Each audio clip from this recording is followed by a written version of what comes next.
Hello everyone, welcome back to the Learning Network 2020. So for this video, I am going to review the application called Maps. Now I have taken the liberty of just pretty much penning the app on my taskbar to make it easier for me to access the application. If you don't want to do that, you can just go right in here in your search bar and just type the word Maps and the app will still appear.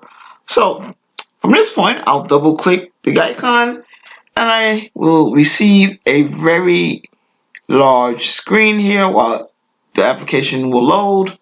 And as you can see, we have a nice little map. So if you want to search a location, you could put in the actual location. You could type it in. Now, earlier I searched Virginia Beach, so now let's try Charlotte.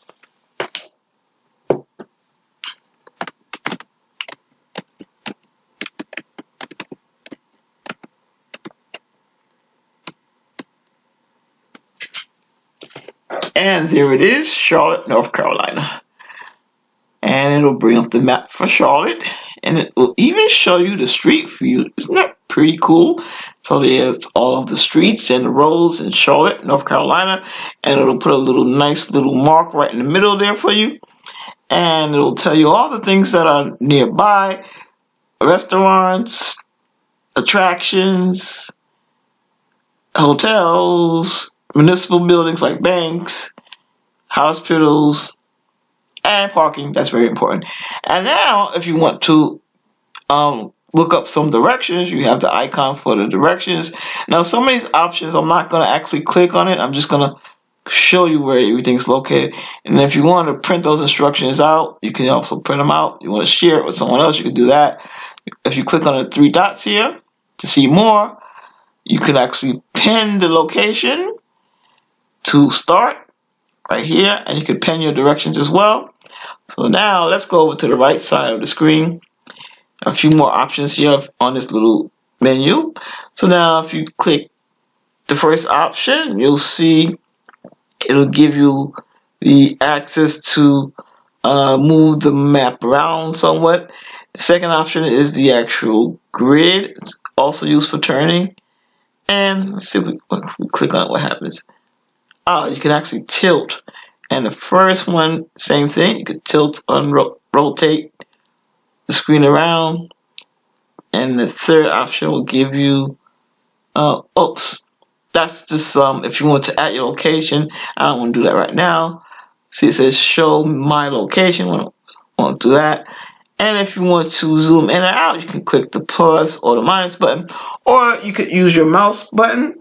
Right there in the middle, if you scroll back and forth with the middle button, the screen will zoom in or zoom out. So I'm going to minimize this for now.